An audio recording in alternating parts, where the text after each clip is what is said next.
This time I'd like to call to order the public hearing for this Twinsburg City Government on July 9th, 2024. Shannon, would you call the roll, please? Mr. Fury? Here. Mr. Post? Mrs. Walker? Present. Mr. Bellin? Here. Mrs. Labby? Here. Mr. Barr? Here. Mr. Bonacci? Here. Thank you. Audience participation. Shannon, can you call the first person? I got the public hearing one, but you want to see the public hearing, not copies today? Correct. Okay. 77. Okay. Thank you. Sorry. First, we have Ken Fisher. Thank you. May it please members of council, Mayor Scafidi, my name is Ken Fisher, attorney for Heritage Development, who's the applicant and longtime property owner of the 12.3031 acre parcel located on the southwest corner of East Aurora Road and Chamberlain. The request per ordinance 77-2024 is to rezone from the current C2 Community Commercial District to R5 Single Family Cluster District. Initially there was a meeting with His Honor Mayor Sam.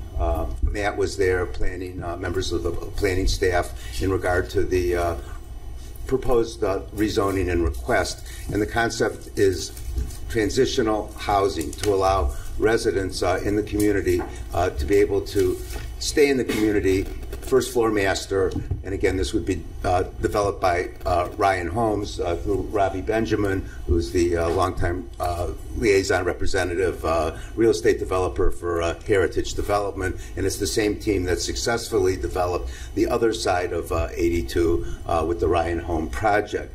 On or about May 24th, there was an application filed for rezoning, which included all of the various attachments and criteria that the Twinsburg codified ordinances require, including a vicinity map, a zoning analysis that was prepared by Julie Linder, AICP planner, in regard to the proposed site plan, a legal description by Kenneth Haddock, a registered architect, surveyor, the adjacent property owner list, and there aren't many because as the council is aware, the property abuts the park in Macedonia, and the concept would be hopefully to be able at some point to be able to tie in with that park, and those discussions have not begun but would be part of the process, assuming again we're fortunate enough to get council support to be placed on the ballot. And of course it's referendum zoning that does require citywide as well as ward approval.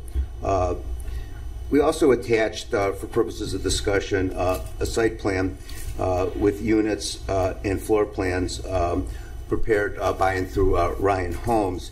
And I'd like to point out that the units would all comply with the minimum requirements. There's called a Dominica spring dwelling model, 1,720 square feet with a basement, and it's also 1,694 square feet with a slab. And those floor plans were submitted as part of the application on May 24th.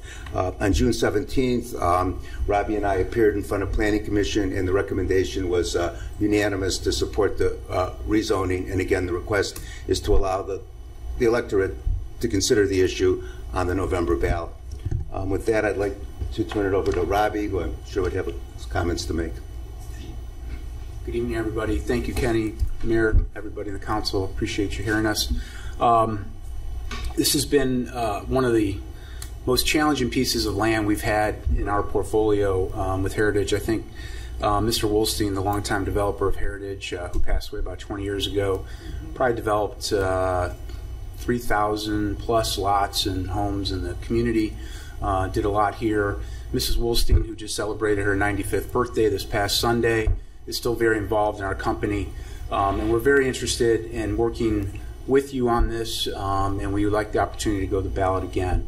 After several conversations with the city administration, I think that what we brought it to is a nice product that would be a lifestyle product, which would help people that could stay in the community, might have single family homes that are bigger with second floor masters, and now could downsize, have a nice home, stay in the area.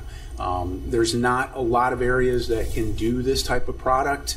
You can see it. We've done it in Aurora. We've done it in some other locations around the area. but it's something that I think a lot of people are looking for with the first floor masters. And I think that most of the homes will have basements as well. So for people that need to store things, they will still have that opportunity with the basement. Some of the homes could potentially have second floor bedrooms if possible, but I think the key is to have it a first floor master. I think what Ken said as well is that we could tie eventually into the Macedonia Park.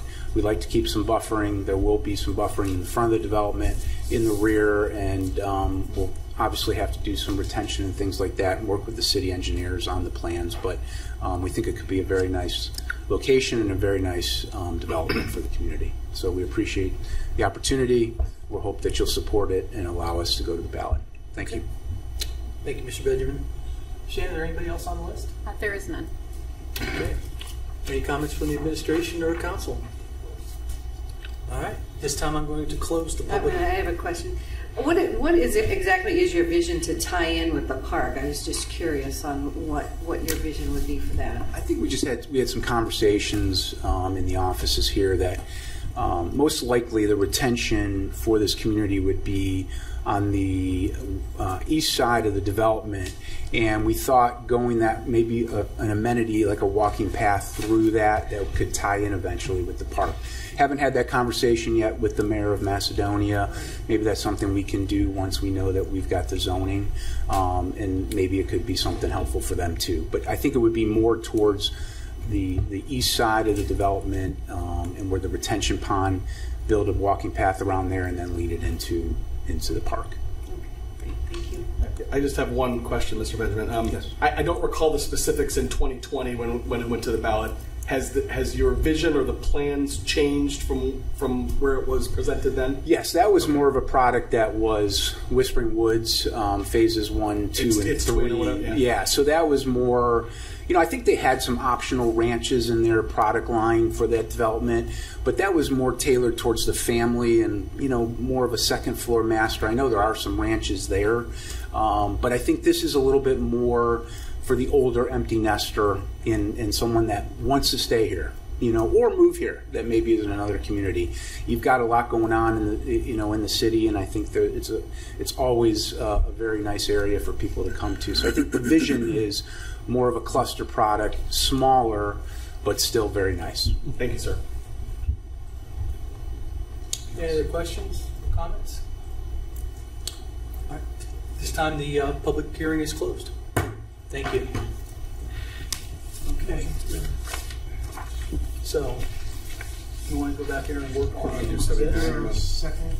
You do 79. Oh, I'm sorry. I thought we were open for both. At this time, I'd like to open the public hearing for Ordinance 79, 2024. Is there any public participation for that? There is none. Okay. Are there any comments or anything from the administration? Okay, thank you.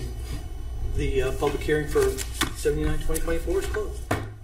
Okay. Now you want to